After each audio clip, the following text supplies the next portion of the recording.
Hey, bienvenue dans cette nouvelle vidéo collection de jeux de société sur le thème d'Harry Potter. Je vais vous présenter 5 jeux dans les grandes lignes et je vais commencer avec le Dobble, une licence bien connue. Le Dobble est un jeu accessible à partir de 6 ans et il se joue de 1 à 8 joueurs et en plus il a un petit prix 15 à 20 € selon le magasin où vous pouvez le trouver. Le jeu se compose d'un livret d'explications et d'un jeu de 55 cartes avec 8 symboles par carte. Le principe est simple, il y a toujours un seul symbole identique entre deux cartes. L'objectif du jeu est donc d'être le plus rapide à découvrir le symbole identique entre deux cartes. Pour la version Harry Potter, il y a 5 mini-jeux, ce qui nous permet de varier les plaisirs et de ne finalement jouer jamais avec les mêmes règles, et en plus de ça, il est super facile à comprendre. Et voici une autre licence bien connue, Labyrinthe, un jeu accessible à partir de 7 ans, de 2 à 4 joueurs, une partie dure environ une bonne demi-heure, son prix varie de 30 à 35 €, et honnêtement, j'aime bien ce jeu, mais après il n'y a rien qui change par rapport à la licence originale du Labyrinthe, c'est juste que vous avez des personnages Harry Potter à la place. Le jeu se compose bien entendu d'un livret d'explication des règles, un plateau, 4 pions aux couleurs des maisons, un paquet de personnages et des paquets de dalles. L'objectif est simple, chaque joueur a des personnages à aller chercher avec son pion, mais pour y arriver, il va falloir se frayer un chemin dans le labyrinthe. Vous l'avez compris, c'est un jeu de plateau stratégique. Un jeu vraiment très simple à expliquer, la thématique Harry Potter lui va bien puisque je rappelle que dans le tournoi des 3 sorciers, il y a tout de même une épreuve dans un labyrinthe. Après j'admets que moi j'aurais rajouté un petit peu de piquant avec du filet du diable ou des choses comme ça, mais bon, ils ont pas poussé le vice plus loin, c'est un peu dommage je trouve, mais en même temps j'aurais trouvé ça bizarre qu'une licence comme Labyrinthe ne fasse pas une thématique Harry Potter. Passons à présent à Harry Potter, le jeu de questions et défis. Il ravira les fans de la saga, c'est une évidence. Il se joue de 2 à 6 joueurs, il faut compter 3 quarts d'heure pour une partie, et le jeu coûte 35 €. Le jeu se compose d'un livret comme toujours, d'un sablier, d'un dé, d'un plateau avec des petits personnages ainsi que des paquets de questions et défis.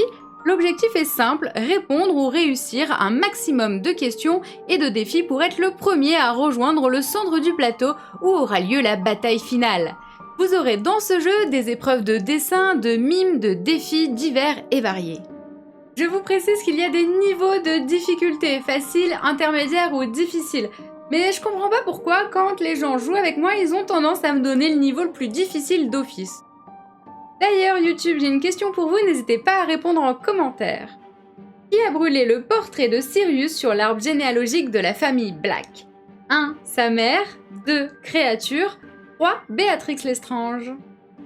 Tout le monde connaît cette licence, c'est obligé, il s'agit du célèbre Trivial Pursuit. J'ai opté pour la version Harry Potter parce que je n'arrive jamais à gagner une partie de Trivial Pursuit, et depuis que j'ai la version Harry Potter, je gagne assez souvent sans vouloir me vanter. Accessible à partir de 10 ans, vous pouvez jouer en individuel, en coopération, donc ça vous laisse l'opportunité d'être assez nombreux. Le jeu coûte 40 € et il faut compter une bonne heure pour une partie. Le jeu se compose, allez, je vous laisse deviner, mais oui, un livret. Il y a un plateau, des cartes de questions à n'en plus finir, un dé classique et un spécial, on retrouve les fameux petits camemberts à remplir et il y a également une tour à dés. Je ne pense pas devoir vous expliquer le principe d'un Trivial Pursuit, je pense réellement que tout le monde connaît. Je vais plutôt vous montrer les catégories de questions, nous en avons 6. En vert, des questions liées à la maison Serpentard mélangées au thème des mange-morts et de la magie noire. Une catégorie objets et artefacts représentés en jaune. On retrouve en orange les animaux et créatures. Vous avez ce qui est lié au monde des sorciers, moldus et fantômes en rose. En bleu, ce qui va être sur les lieux comme le château, les transports, etc. Et pour finir, la pratique de la magie en violet. Finissons avec le meilleur selon moi, Harry Potter, une année à Poudlard. C'est un jeu de plateau très complexe au premier abord, il pourrait même faire l'objet d'une vidéo complète et détaillée pour les règlements et les versions puisqu'il y en a 3. D'ailleurs, selon la version choisie, une partie peut durer de 30 minutes à 1 heure, il se joue de 1 à 8 joueurs et il est accessible à partir de 7 ans. La boîte est très lourde tellement le jeu est complexe, tous les fans de la saga devraient avoir ce jeu car on se prend véritablement pour un élève à Poudlard avec les divers défis et problématiques qu'on pourrait rencontrer. Le jeu se compose de plusieurs éléments, je me sens obligée de le préciser mais il y a un livret d'explications, plusieurs plateaux qui servent d'annexe, des fiches techniques des personnages avec des qualités, défauts, pouvoirs, etc. Vous avez des petits personnages, divers cartes et pions. Comme vous pouvez le constater, le jeu est très complexe, on est sur un gros jeu. Pour résumer l'objectif, c'est simple, il faut avoir le plus de points des 4 maisons à la fin de l'année scolaire pour remporter la partie. Pour gagner ces points, vous allez devoir réaliser des missions, faire des batailles, des duels, même des matchs de Quidditch, bref, le jeu parfait pour un fan. Il est temps pour moi de vous donner mon petit avis sur tous ces jeux.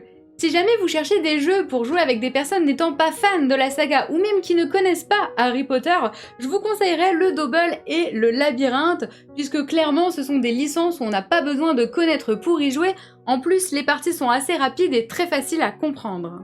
Concernant le Trivial Pursuit, je le recommande uniquement à des joueurs ayant déjà vu un bon paquet de fois les films, parce que les questions sont quand même assez complexes, ça reste un Trivial Pursuit, et c'est une licence bien connue pour sa complexité, donc vraiment avec des fans de la saga ou même des gens qui ont lu les livres, ça peut être top. Par contre, grosse différence entre le Trivial Pursuit et ce jeu de questions et de défis, celui-là s'adapte vraiment aux enfants, je trouve, et en plus de ça, il n'y a pas besoin d'avoir vu 10 fois les films, même une fois suffit, puisqu'on peut vraiment choisir le niveau de difficulté, et donc pour moi, il s'adapte quand même à beaucoup plus de monde que le Trivial. Et pour finir, mon jeu préféré, du coup, Une année à Poudlard, j'ai pas l'occasion d'y jouer souvent à plusieurs, malheureusement, parce que je trouve qu'il faut vraiment être fan de la saga, et en plus, c'est un jeu qui est quand même long, donc quand on n'y a jamais joué, le temps d'expliquer les règles, d'installer, etc., ça rebute pas mal de personnes, donc malheureusement j'ai pas l'occasion d'y jouer souvent, mais ça reste mon préféré, car c'est le plus immersif, on est tout de suite dans l'ambiance, on se croit vraiment pour un élève à Poudlard, et en fait je pense que ce jeu, si je pouvais y jouer tous les jours, je le ferais tellement j'adore. Vous pouvez y jouer en solo, mais c'est quand même pas pareil. J'espère que cette vidéo vous aura plu, vous aura permis de découvrir des jeux. Si jamais vous avez des jeux à me recommander dans les commentaires, je suis preneuse, surtout sur la thématique d'Harry Potter, forcément. Donc n'hésitez pas à m'écrire ça en commentaire. En tout cas, un grand merci d'être resté jusqu'ici. Vivement la prochaine vidéo pour qu'on se retrouve et je vous fais plein de gros bisous.